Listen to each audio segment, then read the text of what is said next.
శుక్లాంబరధరం విష్ణుం శశివర్ణం చతుర్భుజం ప్రసన్నవదనం ధ్యాయేత్ సర్వవిఘ్నోపశాంతయే. ఐలుడు పితరులను తృప్తులను చేయుట. ఇలా పుత్రుడగు పురూరవుడను ప్రతి మాసము నా అమావాస్య నాడు స్వర్గమునకేగి తన పితరులకు తృప్తి చేయ విధం తెలుపమని ఋషులు సూతుని అడిగిరి. పూర్వం మనవు ఇదే ప్రశ్న అడగగా మత్స్యనారాయణుడు అతనికి ఈ విషయం పురూరవసుని ప్రభావం చెప్పెను. అదే నేను ఇప్పుడు మీకు తెలిపేదనని సూతుడు ఋషులకు ఇట్లు చెప్పనారంభించెను. పురూరవసుడు ప్రతి మాసం నా స్వర్గమునకేగి సోమునితో కూడి అతని నుండి అమృతాన్ని సంపాదించి తన పితరులకు తృప్తి కలిగించెను. అతనిచే తృప్తినందు పితరులు సౌమ్యులు బర్హిషదులు కావ్యులు అగ్నిశ్వాతులను వర్గముల వారు. అమావాస్య నాడు స్వర్గమున సూర్యచంద్రులు ఇద్దరు ఒకే రాత్రి ఒకే నక్షత్రాన ఒకటిగా ఏకమండల భాగంలో కూడి ఉండే సమయమున పురూరవసుడు పోయి సూర్యచంద్రులను దర్శించెను. అట్టి అమావాస్య నాడు అతడు స్వర్గమునకేగి తన మాతామహులు పితామహులు రవిచంద్రుల్ని దర్శించి నమస్కరించి తగిన సమయమునకు ఎదురు చూచుచుండెను. అతడు సోముని నుండి క్షణం కూడా ఎటు కదలక తన పితరులతో తృప్తిపరచుటకై పరిశ్రమం చేయుచుండెను. అతడు శాస్త్రాన్ని సాంప్రదాయాన్ని ఎరిగిన విద్వాంసుడు కావున అమావాస్య నాడు తన పితరులకు శ్రాద్ధం చేయగోరి తన పితరులను సోముని కూడా ఇట్లు సేవించను. అమావాస్య నాడు చంద్రరేఖ కొంచెమైనా కనబడచో అది సినీవాలి, కనబడనిచో అది కుహు అనబడను.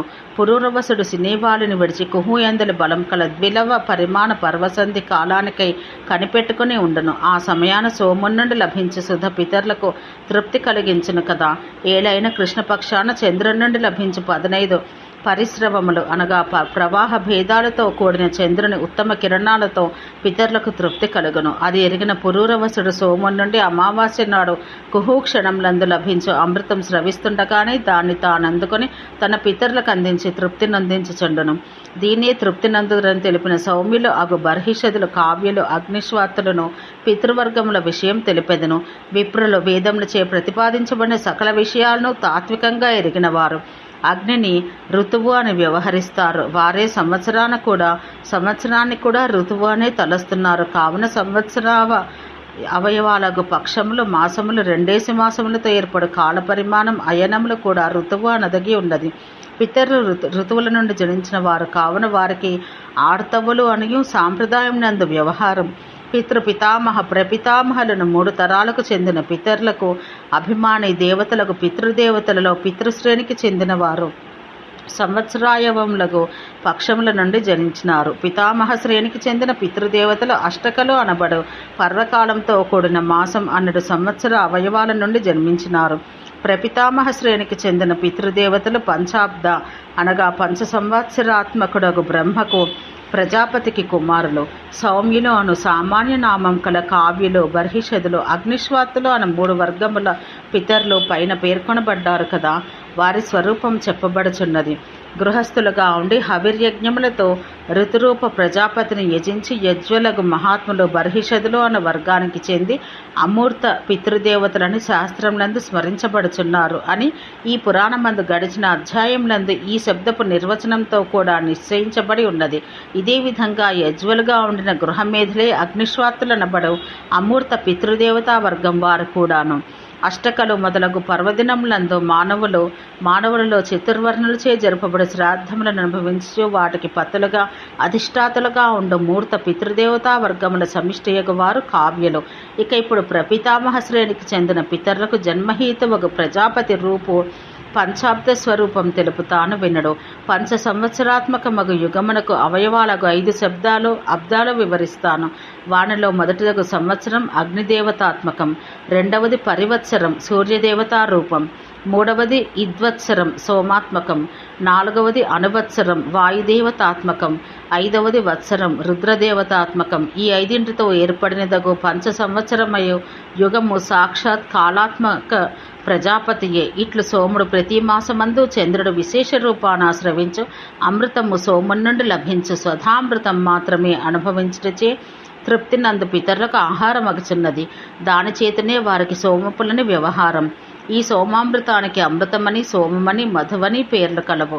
పితరులు సోమపానం చేసిన తర్వాత అమృత శూన్యుడైపోయిన చంద్రుని సూర్యుడు తన సుషుమ్న అను కిరణంతో మరలా పూరించును.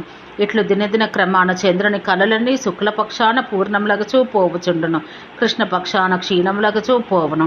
ఈ చెప్పిన విధాన చంద్రుని శరీరం సూర్యుని వీర్యంతో నింపబడుచుండును. క్రమవృద్ధితో పూర్ణిమా తిథి నాడు చంద్రమండలం షోడశ కళలతో నిండి అతడు సంపూర్ణ మండలుడై ఉండును. ఇక్కడ ఇది ఒక చమత్కారం. ఏమన్నా కృష్ణపక్షాన పితరులు చంద్రుని పానం చేయగా శుక్లపక్షాన ప్రతిపదాదిగా రవియు చంద్రమండలాన్ని పానం చేయును, వ్యాపించును. పానం అనగా ఇచ్చిన ఈ రెండర్థములు సాంప్రదాయాన వచ్చినవి. ఇదే విధంగా శుక్లపక్షం నందును కృష్ణపక్షం నందును చంద్రుడు వృద్ధి నందుచునే ఉండను. ఇచ్చట వృద్ధి అన్న మాటకు కూడా రెండర్థాలు. శరీరం బలియుట ఒక విధంగా వృద్ధి, తాను అమృతమిచ్చి పితరులకు శరీర పుష్టి కలిగించడం మరొక విధముగు వృద్ధి. వృద్ధి అనగా శుభం. ఈ కారణాలతోనే సోమునికి పితరులు కలవాడు, పితరులను పోషించువాడు అని సుధాత్మకుడు, అమృతం తన ఆత్మ దేహంగా కలవాడని పేర్లు కలిగినవి. అతడిట్లో తన నుండి స్రవించు అమృత ప్రవాహంతో పంచదశ తిథులందును కాంతుడు చూచువారికి ఇంపు కలిగించువాడుగానే ఉండును. శుక్లపక్షాన మండలం పూర్ణమగుచుండుట చేత మానవులకు తమకు ఇతని నుండి అమృతం లభించును కదా అని పితరులకును చంద్రుడు ఇంపు కొలుపును.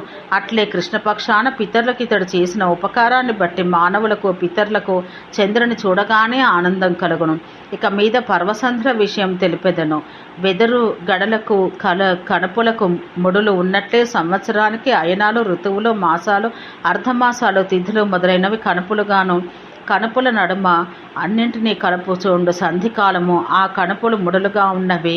పూర్ణ కృష్ణ పక్షాత్మకమునకు మాసమునకు శుక్లకృష్ణ పక్షములు కణపులను వాటి సంధికాలములు ముడులు అయినట్టే పక్షములకు ప్రతిపత్ మొదలు పూర్ణిమ అమావాస్యల వరకు గల కాలము కణపులను పూర్ణిమకను కృష్ణ ప్రతిపత్కును అమావాస్యకను శుక్ల ప్రతిపత్కును నడుమగల గ్రంథులు ముడులగుచున్నవి. వెదురు, చెరకు మొదలగు వాణియందు ముడుల వలె ఉండు కఠిన భాగం గ్రంథి. ఆ గ్రంథులకు రెంటికి నడుమ ఉండు భాగం పర్వం, కణపు. ఇట్టి పర్వముల సంధికాలములందు అజ్ఞాధానం మొదలగు కర్మములను ఆచరించాలి. పూర్ణిమ నాటి సాయాహ్న కాలమందులు 2 లవముల కాలం అనుమతి. అదే నాటి అపరాహ్నపు 2 లవముల కాలం రాక అనబడను. కృష్ణ ప్రతిపత్తి నాటి అపరాహ్నం గడిచి సాయాహ్నం ఆరంభమగును. ఆ సమయం పౌర్ణమాసేష్టికి సముచిత సమయం. ఏ పూర్ణిమ నాడు రవి క్రాంతి వృత్తాన సంపాత స్థానమందుండగా చంద్రుడు రవి నుండి 6 రాసుల దూరంలో విష్ణువద్వత్ సంధిస్థానం నందుండి అతన్ని చూచుచుండునో ఆ కాలంను కృష్ణ ప్రతిపత్ ఆరంభం కాకుండానంతలో సూర్యుని గతిని అనుసరించి గణన చేసి తెలుసుకోవాలి. సరిగా ఆ సమయం వషట్కార సహితమగు శ్రౌత స్మార్త సత్కర్మానుష్ఠానాలకు తగిన సమయం. దీన్నే షష్టకాలం అంటారు. రవి కిరణాల్లో ఒకటగు సుషుమ్నా కిరణాలతో పూరించబడుచుండు అమృతం కల చంద్రుడు పూర్ణిమ నాటి అర్ధరాత్రి సమయాన్ని నిండుగా అమృతం కలిగి ఉండను. అందుకే ఆ తిథికి పూర్ణిమ నిండుతనం కలది అని పేరు. ఆ అమృతంతోనే ఆనాడు చంద్రుడు ప్రాణులకు ఆప్యాయనం కలిగించును. ఆనాడు చంద్రుడు రవి పగలు అపరాహ్న సమయాన క్రాంతి విశ్వ వృత్తముల సంపాత ప్రదేశముల నుండి అందుండి పరస్పరం నిండు చూపుతో చూచుకొందురు. అందుకే గూఢ ఈ తిథికి పూర్ణిమ అని పేరు. ఇట్టి పూర్ణిమ తిథిని పితరులను దేవతలు అనుమతింతురు కావున దీనికి అనుమతి అని వ్యవహారం. ఈనాడు చంద్రుడు మిక్కిలిగా రాజిల్లును కావునను ప్రాణులనతడు రంజిల్ల చేయును కావునను ఈ విధముగా పూర్ణిమకు రాక అని నామం. చంద్రసూర్యులు కలిసి కలిసి 2 ఉండు తిథికి అమావాస్య కూడా ఒకటిగా వసతః వసింతురు అని వ్యవహారం. ఈ అమావాస్య నాడు చంద్రసూర్యులు ఒకే చోట కూడి దర్శనమిత్తురు కావున ఈ తిథికి దర్శ అని పేరు కలిగింది. పూర్ణిమ కృష్ణ ప్రతిపత్తులకు నడుమ కాని అమావాస్య శుక్ల ప్రతిపత్తులకు నడుమ కాని ఉండు సంధికాలం 2 లవముల పరిమాణంతో ఉండును. ఇది కోకిల కుహు అని 2 అక్షరాలు పలికినంత కాలమే కనుక అమావాస్య నాటి ఇట్టి పర్వసంధి కాలమును కుహు అందరు. ఇది వింతగా కనబడు అర్థం. వాస్తవాన ఈ కుహు పదం గుహు పదం నుండి మారినది. అనగా చంద్రకళ పూర్తిగా మరుగుపడి కొంచెం కూడా ఆనాడు కనబడదని అర్థం. ఇది శ్రౌతకర్మలకు తగిన పర్వకాలం. అమావాస్య నాడు వలన ఇతర తిథులందునూ పర్వసంధి కాలం 2 లవముల పాటే ఉండను. ఇదియు కుహు అను కోకిల కూత ఎంత కాలమే అగను. ఏనాడు మధ్యాహ్న సమయాన అమావాస్య ఆరంభమగనో ఆనాడు చంద్రుడు ఉదయించవలసిన వేళకే అతనితో పాటు కలిపి సూర్యుడు ఉదయించుచుండును. కనుక చంద్రునిలో మిగిలిన ఒక కళ కూడా కనబడదు. కావున ఆ అమావాస్యను చంద్రుడు కనబడనిది అంటారు. ఇదే వాస్తవమైన కుహు అగును. ఆ మర్నాడు మధ్యాహ్న సమయం మీదట చంద్రుడు రవి నుండి వేరుపడుట ఆరంభమగును. అట్టి పర్వసంధి కాలం అమావాస్య ముగిసి ప్రతిపత్ ఆరంభమగు సమయం అన్వాహతులు అను శ్రౌత కర్మలకు దర్శయందు చేయదగిన వషట్కార శ్రౌత కర్మలకు సముచిత సమయం. ఇట్టి అమావాస్య నాటి పర్వ సమయానికి ఋతుముఖమని వ్యవహారం. ఇట్లా ఆనాడు చంద్రుడు ఒక్క కళ కూడా బొత్తుగా కనబడకుండా పోవు ఆ అమావాస్య శుక్లపక్షారంభమగు మధ్యాహ్న కాలం వరకు ఉండి ఆ సమయపు రవి అమావాస్యకు చెందిన రవిగా గ్రహించబడును. కావున అది శ్రౌత కర్మానుష్ఠానానికి ప్రశస్త కాలం. పర్వ శుక్ల ప్రతిపత్ సంధి కాలంలో సరిగి 2 లవముల కోకిల కుహు అని పడుకునేంత కాలం సరియగు కుహు అని గ్రహించాలి. క్షీణించినంత క్షీణించినను మిగిలిన చంద్రకళ ఎంతసేపు కనబడనో అంతకాలం ఆ అమావాస్య శనివాలి అనబడను. అట్టి అమావాస్యతో రవికి సంబంధం ఉండుటచే ఆ తిథికి ఈ పేరు వచ్చింది. శని అనగా చంద్రుడు, అతనితో సంబంధం కల తిథి శనివాలి. ఈ విధంగా కుహాను 2 అక్షరాల ఉచ్చారణ కాలం అగు ద్విలవముల కాలమే అనుమతి. రాక శనివాలి కుహు అను 4 పర్వసంధులకును కాలపరిమితి అని తెలియాలి. పర్వకాలముల పరిమితి వలనే వాటిని ఆశ్రయించి చేయవలసిన ఆహుతి వషట్కారపూర్వక శ్రౌతకర్మల కాలపరిమితి సమానంగా ఉండును. చంద్రసూర్యులకు వ్యతిపాతం సంభవించుట క్రాంతి వృత్త విషువవృత్త సంపాతములందు ఇద్దరును 180 భాగాల దూరమందుండి పరస్పరం చూచుకుంట చేతనే రాక అనుమతి అని 2 విధములకు పూర్ణిమలు ఏర్పడుచున్నవి. అట్లే పూర్ణిమ కృష్ణ ప్రతిపతుల పర్వసంధి కాలం కూడా ద్విలవ పరిమితమే. కుహు శనివాలి అని 2 పర్వముల కాలపరిమితియు ద్విలవములే.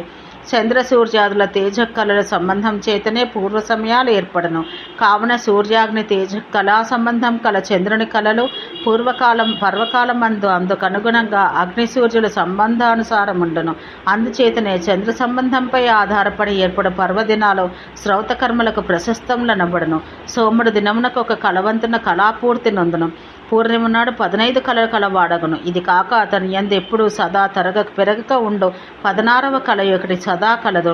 అది వృద్ధి క్షయాల్లో పాలు పంచుకోదు. కావున నేను పంచదశ కళలతోనే చంద్రుడు వృద్ధి క్షయాలకు పాలుపడనని చెప్పి తిని. సోముని అమృతం త్రావువారు సోమవర్ధనాహ సోమునిచే వృద్ధి నందుచు సోముని కూడా వృద్ధి పొందించువారు అనబడు పితరులనబడు దేవతల విషయం ఇట్లుండును. వీరికి ఋతువులు ఆర్తవులు అనియు వ్యవహారం కలదనియో వీరిని అజాన కర్మ దేవతలు కూడా కర్మానుష్ఠాన స్థానమున భావన చేయుచుందరని ఎరగాలి. ఇక మీదట శ్రాద్ధములు అనుభవించు పితృదేవతలు ఎవరో వారి గతులు వారి ఆశ్రయస్థానాలు ప్రవృత్తులు ఎట్టివో లోకమందలి ఆయా వర్ణాల వారిచ్చు శ్రాద్ధాలు వారికి ఎట్లా అందునో తెలుపుతాను వినుము. ఏలైనా ప్రాణులు మృతులైన తర్వాత ఆ జీవులు గతి లోకంలందు వారు ఎచ్చట సంచరిస్తారో మరల వారెట్లు ఈ లోకంలో ఎక్కడకు వస్తారో తెలియట శాస్త్ర ప్రమాణంతోనే తప్ప సత్యం కాదు. మృతులైన జీవులు ఏ గతికి ఎగుదురమో అనే విషయాన్ని ప్రసిద్ధమగు మహాతపస్సుతో కూడా తెలియట సాధ్యం కాదన్న మాంస నిర్మితమగు కంటితో చూసి ప్రత్యక్ష ప్రమాణంతో తెలియట ఎట్లు సాధ్యమగును. లౌకికులకు పితరులు ద్యులోకవాసులకు పితృదేవతలను ఆశ్రయించి వారి ద్వారాన సద్గతిని పొందుదురు. వారు ఆచరించిన ధర్మపు సామర్థ్యం చే ద్యులోకవాసి దేవతలు పితృదేవతలు ఈ లౌకిక పితామహ ప్రపితామహాది పితరులకు తమతోడి సాయుధ్యంతోనో తమ లోకమందు వీరి నివాసంను అనుగ్రహించి సుఖింపచేయుదురు. ఈ లౌకిక పితరులు కాని వారి పుత్ర పౌత్రాది సంతతి కాని తమ ఆశ్రమ ధర్మాలను ఆయా కర్మానుష్ఠాన సాంప్రదాయాలను చక్కగా పాటిస్తూ వ్యవస్థానుసారం జీవించుటచే వీరికి పరలోకాన సద్గతి కలుగును. ఈ లౌకిక పితామహాదుల పుత్ర పౌత్రాదులు వీరిని ఉద్దేశించి శ్రద్ధాయుక్తులై కర్మలను ఆచరించుటచే కూడా ఈ లౌకిక పితరులకు సద్గతి కలుగును. బ్రహ్మచర్యం తపస్సు యజ్ఞం ఆచరించుట సత్సంతానాన్ని కన్నుట శ్రాద్ధ కర్మలను శ్రద్ధతో ఆచరించుట విద్యాధ్యయనం చేయుట అన్నదానం చేయుట ఇవి 7 లౌకిక పితరుల సద్గతికి హేతువులు. కావున దేహం పడిపోవు వరకు ఇవి విడువక ఆచరించుచుండవలెను. పితరుల యందు శ్రద్ధాభక్తులు గల తమ పుత్ర పౌత్రాదులను ఉపాసించే ఆధారంగా చేసుకుని ఈ లౌకిక పితరులు లోగడ చెప్పిన సోమపులు ఊష్మపులు అను పితృదేవతలతోనూ దేవతలతో కూడి స్వర్గలోకమున మోదంతో ఉందరు. సంతానవంతులకు ఈ లౌకిక పితరులు తమ పుత్ర పౌత్రాదులు చేయి శ్రాద్ధాది కర్మలతోనూ వారి వంశని బాంధవులు కాని ఇచ్చు తర్పణోదకం మొదలగు వానితోనూ వీరు జరుపు మాస శ్రాద్ధం మొదలగు వానితోనూ తృప్తి చెంది సోముని అమృతం అందరి లోకాల్లో ఆనందిస్తారు. మాస శ్రాద్ధాలు అనుభవించే అదృష్టం పట్టు మానవ పితరుల విషయం ఇది. ఈ చెప్పిన విధముగా ఆచరణతో తమ జీవితం గడపక ఆయా పుణ్యాపుణ్య సమ్మిశ్రమగు సంకీర్ణ కర్మలను ఆచరించచో దానిచే లభించి ఆయా వివిధ జన్మములందును తమ వర్ణాశ్రమ ధర్మాలను శాస్త్రానుసారం పాటించక భ్రష్టులై స్వాహ స్వధాకారాలతో దేవపితృ కర్మాలు ఏవి ఆచరించక జీవించిన వారు తమ దేహం పోయిన తర్వాత ప్రేతభూతుల యముని లోకమునకు పోయి దురవస్థల పాల యాతనానుభవ స్థానానికి ఎగి తాము ఈ లోకాన చేసిన ఆయా కర్మములను తలుచుకొని పశ్చాత్తాపడుతూ శోకిస్తూ ఉంటారు. అక్కడ వీరు పొడవగు దేహాలతో రక్తమాంసాలు లేక శుష్కించి గడ్డాలు మీసాలు తెగ పెరిగి వస్త్రాలు లేక ఆకలి దప్పులతో బాధపడుతూ యాతనాలోకంలో అటు ఇటు పరిగెడుతూ ఉంటారు. ఆయా యాతనా స్థానంలందు పడవేయబడువారు ఆ యాతనలు అనుభవిస్తారు. ఇతరులు ఎవరైనా అన్నం పెట్టుదురా అని పరాన్నములు కోరుచు నదులు సరస్సులు చెరువులు కోనేరులు వెతుకుచూ పోయిన చోటు నుండి తరిమివేయబడుచూ తిరుగుచుందరు. అచట వీరిని ఆ దూతలు సాల్మలి వైతరిని కుంభి కారంభ వాలుకం అసిపత్ర వనము మొదలగు యాతనా స్థానములందు తమ తమ కర్మానుసారం పరద్రోయబడదురు. వారక్కడ ఎంతో దుఃఖం అనుభవించుచు పండుకొంటకు తావు దొరకక బాధపడుతూ ఉంటారు. ఇట్టివారు లోకాంతరములందు యాతనా స్థానములందు ఉన్నను వారి బాంధవులు ఈ లోకమందు ఈ ప్రేతల నామగోత్రములు ఉచ్చరించుచు భూమిపై దర్భలు పరిచి 3 పిండాలను ఉంచగా అవి ఈ శ్రాద్ధకర్తృ యజమానుని పితామహ ప్రపితామహులు కంది వారికి తృప్తి కలిగించును. ఒకవేళ ఈ శ్రాద్ధకర్తృ యజమాని మృతలౌకిక పితరులు లోకాంతరములందు యాతనాస్థానములందుండక అచటి నుండి ఈవలకు పడి దేవాసుర మానవ తిర్యక్ స్థావర జన్మములు అను 5 దేనియందున్నను స్వకర్మానుసారం స్థావర జన్మములందు భూతత్వ మాత్రమును సూచించుచు ఎంత క్షుద్ర జన్మమునందు ఉన్నను తిర్యక్ జన్మమునందు నానా రూపములుగా యోనుల్లో ఏ యోనియందు ఏ మూర్తితో ఉన్నను అందు ఆ ప్రాణి ఏ ఆహారాన్ని తిన్నదైనచో ఈ శ్రాద్ధకర్తృ యజమానుడిచ్చిన శ్రాద్ధీయాహారం ఆ ఆహారంగా మారి ఆ ప్రాణిని తృప్తినందించును. అంతేకాక ఈ ప్రేత ప్రాణి తన జీవితకాలం అందు తాను కానీ అతని పుత్ర పౌత్రాదులు ఇప్పుడు కానీ తమ న్యాయపూర్యార్జిత ధనం నుండి సత్పాత్రం నందు శాస్త్రవిధిని అనుసరించి ఇచ్చిన దానపు ఫలం కూడా దేవతలచే గ్రహింపబడి అది వారిచే ఈ మృత ప్రాణికి ఆ ప్రాణి ఏ జన్మమందున్నను అందజేయబడును. గోవులు తప్పిపోయి ఎచ్చట ఏ విధంగా ఉన్నను దూడపోయి తన తల్లిని గుర్తించగలదు. అట్లే మంత్రం శ్రాద్ధ దానాది ఫలమును ఆ ప్రేత ప్రాణికి అందజేయును అను ఈ లౌకిక దృష్టాంతంతో ఇది శాస్త్రములందు చెప్పబడి ఉన్నది. ఇట్లు శ్రద్ధతో జరిపిన శ్రాద్ధం అవి కలము సంపూర్ణం సమగ్రం అగునని మనవు చెప్పెను అని సనత్కుమారుడు తన దివ్య తపోమయ నేత్రంతో చూచి ప్రేతల గతాగతములను వారికి శ్రాద్ధ ఫలములు అందు విధమును ఎరిగి చెప్పెను. ఈ పితృలోకస్థ పితరులకు పితృదేవతలకు లౌకిక పితరులకు కాదు. మానవుల కృష్ణపక్షం పగలుగా శుక్లపక్షం రాత్రిగా అగును. ఇట్లు పితృదేవతలు దేవతలు పితరులు అను 3 విధములకు వారి విషయం చెప్పబడింది. పితృదేవతలు దేవతలు దులోకాన వీరికి వారును వారికి వీరు పరస్పరం పితరులుగా ఆరాధనలు అందుకొందరు.